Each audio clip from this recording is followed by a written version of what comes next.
Welcome back to How the Pros Play, a short video where I cover a specific map and look at the way Overwatch League teams succeed on that map. The goal is to give you valuable information to take back to your team and your ranked games. If you want a more in-depth explanation, make sure you check out episode 1. Today we are covering Hollywood, and as I only have 5 minutes, we need to jump right in. Starting with attack. First, you have to choose a team comp. If you want to play like the pros, there's only 2 main choices, with minor substitutions. The first is Goats or 3-3. Sometimes Ryan will be subbed for a Winston to give the comp more mobility. Sometimes the Diva will be subbed for a Sombra, which gives the team more opportunities to push aggressively off of a hack and the EMP win condition. Lastly, Ana can be subbed for Zen to provide the team more healing and the powerful anti-nade ability. If teams are not running Goats, they will usually play Dive. These highly mobile team comps allow them to close onto one target and delete them fast. While Goats is generally the choice of pros, I understand that your comp in ranked games will look differently than this. With that in mind, here's my top 3 DPS, supports, and tanks for Hollywood Point A. Alright, so now on to rotations. How the pros rotate to point is so important and often the difference between winning and losing. Some teams rush to point, others rush to high ground, and others go all the way around the bottom or top. However, the goals are always the same on Hollywood Point A. Close the distance between your team and the enemy team, and force the enemy team off high ground. Other than that, you can get a little bit creative with it. So what's an example of a good rotation? Not the Washington Justice. They chose to speed to point, ignoring the Florida Mayhem, getting their Zen killed in the process, and essentially losing the fight just off of that one kill. Instead, try to do a rotation similar to the New York Excelsior. They rotated up top, which allowed their Rhine to shield everyone for the entirety of the rotation, and then doubled back to point once the enemy team was displaced. This not only gave them an ideal position, but forced the enemy team into a position that they didn't want to hold. Moving on to second point. Overwatch League comps stay pretty much the exact same for this point. But again, I know ranked games feature different comps, so here's my top heroes for second point. Attack on second point is all about the payload. Due to the lack of cover, second point tends to contain a ton of quick fights.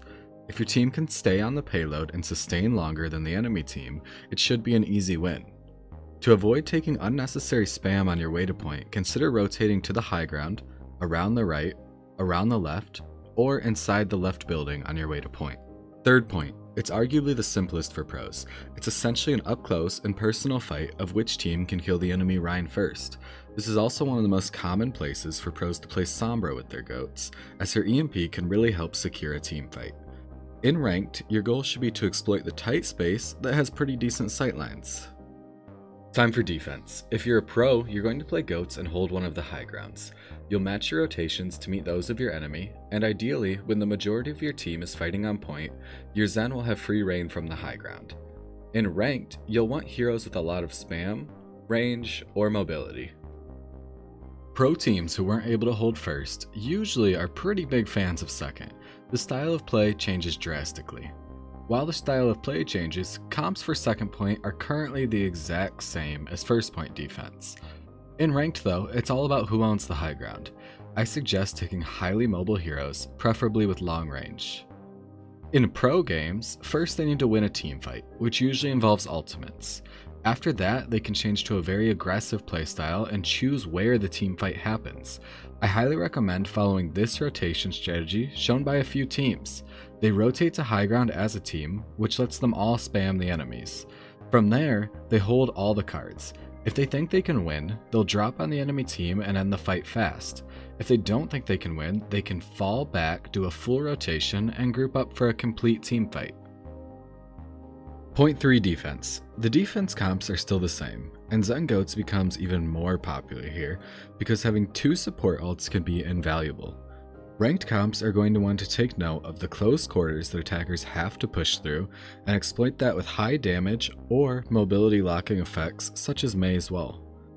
On paper, point 3 doesn't look too bad to defend. The reality of it is, though, is that there's only 2 strong locations to mount the best defenses. On this corner, and here. Because of this, many teams are able to survive normal team fights, but lose when the enemy team gets ults online. Back to why Zen and Lucio are so powerful here. Unfortunately, that's the end of my time. I hope that you were able to learn something that you can take back to your teams or your ranked games. If you did learn something, I would encourage you to hit that subscribe button because I'm going to be doing a new map in a similar format next week.